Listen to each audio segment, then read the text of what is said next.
Good afternoon, everyone.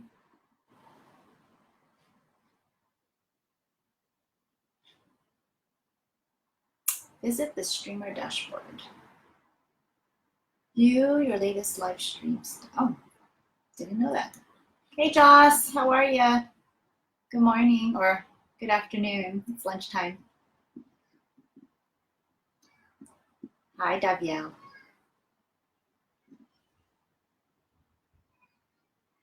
Hey, Dennis. Hey, Amanda. I take it you guys are all either on break or on lunch break. I'm just gonna wait, where's my invite button? Oh, here it is. I'm on my computer, my desktop, so it's a little bit different from the phone. Just gonna invite some people on. So bear with me. How's everybody's summer going? I love that it's a lot cooler. I'm about to head out to the pool. I'm gonna work on my tan. I'm heading out to St. Louis in a couple days, and it's like, let me just keep my tan that I got in Vegas. Something about a tan that just makes you feel like you're on vacation mode.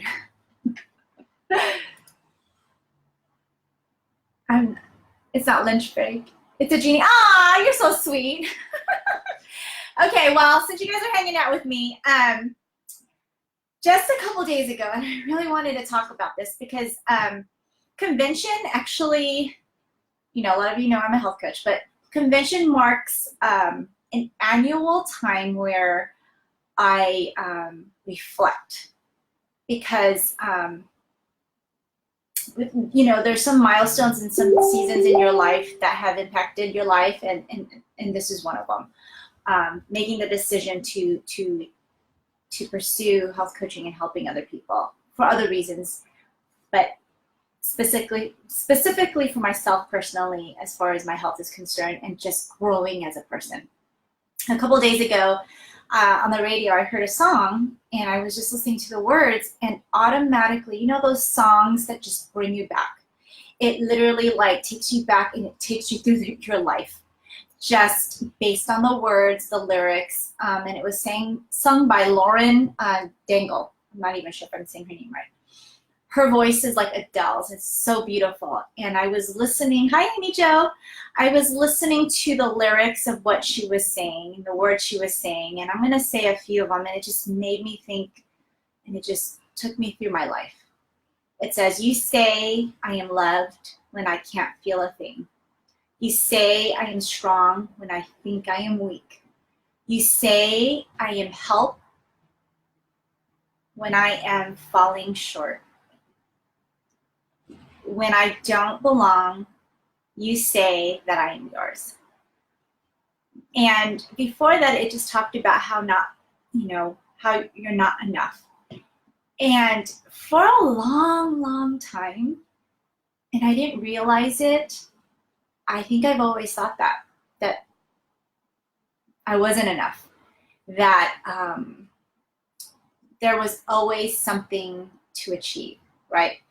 I can't even pronounce it. Enneagram, whatever. I took a test, and mine is type 3, and that's achiever. So I'm naturally born or personality driven by achieving things. And I could see throughout my life how competitive I am and how much I want to achieve.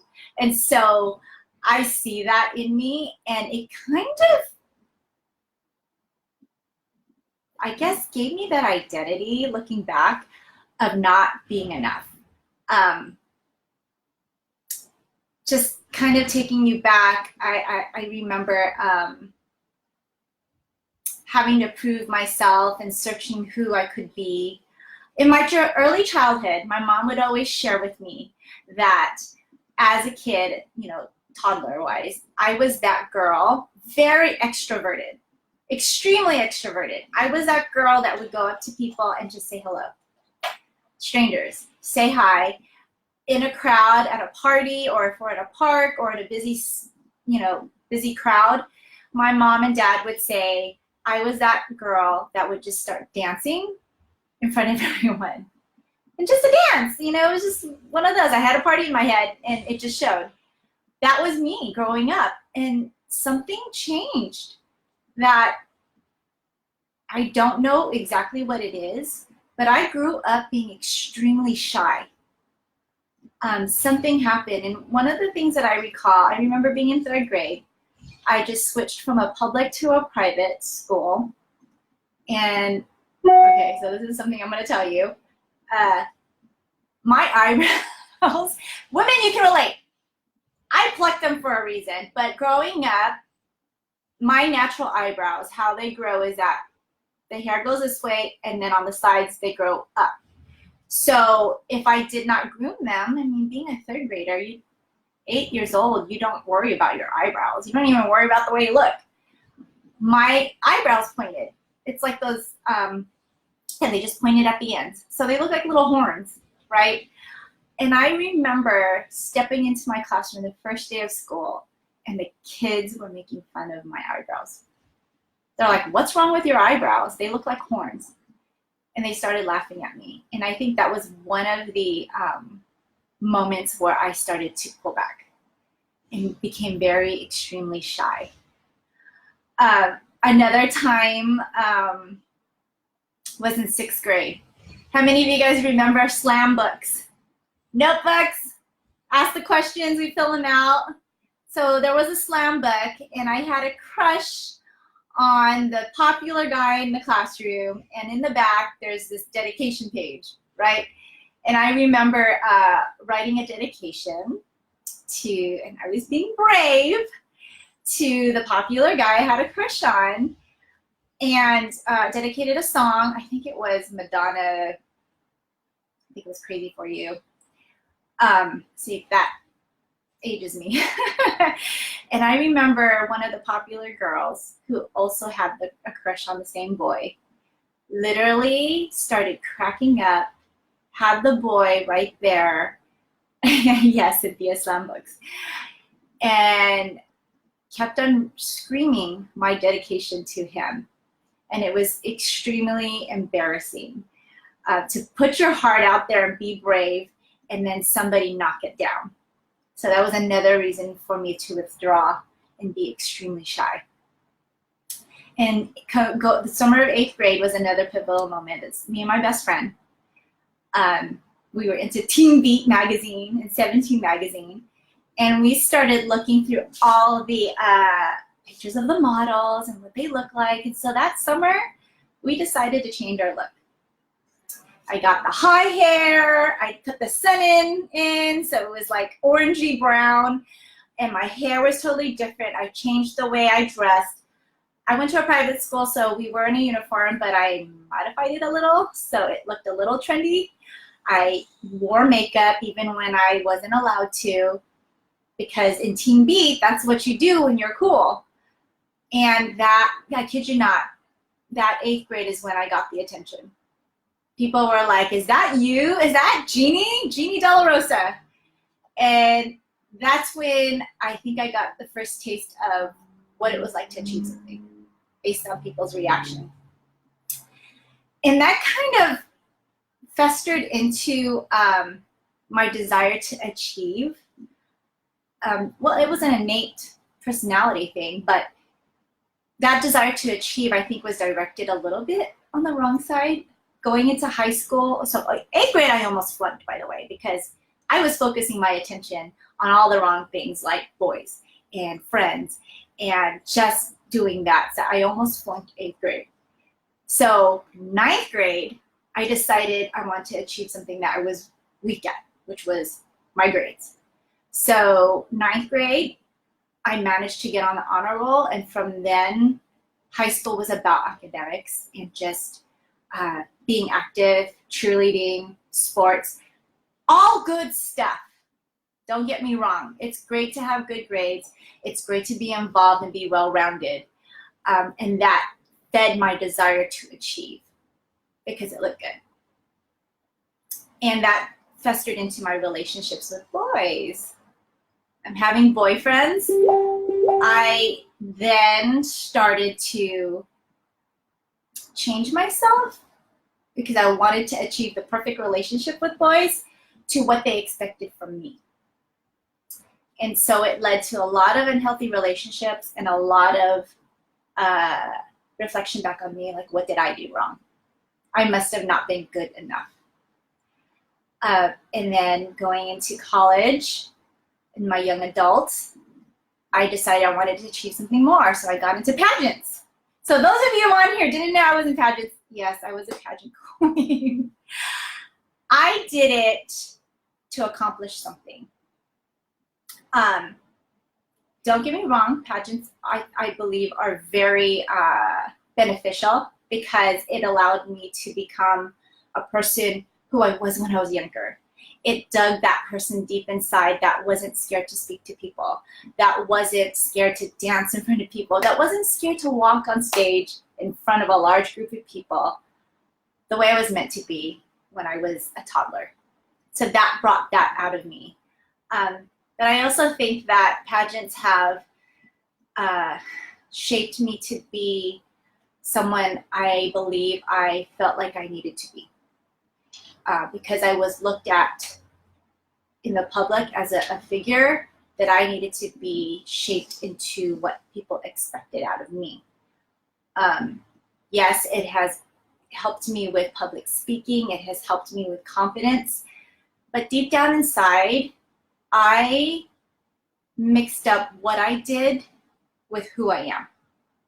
So everything I've done in the past made me who I am. In reality, as an adult, I'm learning and have learned that through this journey that a lot of the things that I did do were great accomplishments, but it didn't identify who I was. And that's what I struggled with, was that line between the two. Until, as an adult in growth group, one of the husbands, we were in a couples group, my husband and I was actually unloading about parenting my boys, and what a struggle it was for me to parent my boys, and how much I feel like I haven't done enough, how I feel like I failed them because they're misbehaving, or I failed them because I feel like I give them consequences, and how I failed them at this. And then a friend of mine just stopped me, and he said these words, and it pushed me back. He said, "Why are you so hard on yourself? Why do you feel like you're not enough?" And that has stuck with me till now. And that was, I would say, 4 or 5 years ago. No, I'd say 6 years ago. That has stuck with me. Why do you feel like you're not enough? And every time I try to beat myself up for something that I feel like I haven't achieved, it's what I do, it's not who I am. I have to remember that, and I have to remind myself of that. It's what I do, it's not who I am. And making that division helps remind me that I am enough. That what I do doesn't define who I am, because I'm already defined. I've been defined before I was even born. So that song totally just brought me through this whole revelation. I will post that song in the comments, and it's a beautiful song that has just moved me, and I literally cried when I listened to this, knowing that I am enough, that this journey reminds me that although in my past I have mixed up my identity with my achievements, that I no longer have to. I'm going to leave you with these words that are from the same song, and hopefully this can carry out with you. I share this because if you're struggling with the same thing of mixing your achievement with your identity of who you are as a person, this can help remind you that you've been identified. You've been already deemed who you are before you were born. Everything that you achieve is what you do. It's your contribution, but it doesn't make you you, because you already are enough. And so here are the words. The only thing that matters now is everything you think of me. In you, I find my worth. In you, I find my identity. So I hope this helps you through the week. I will post that. Yes, Edward, Jeremiah 29:11. Amen. I will post that song in the link, and hopefully you guys can find some time to listen to it. It's a beautiful song. And when you do, and whatever it may do for you, I would love to hear what it does, and just comment in here. So you guys have a great afternoon. Thanks for hanging with me. 15 minutes later. Bye.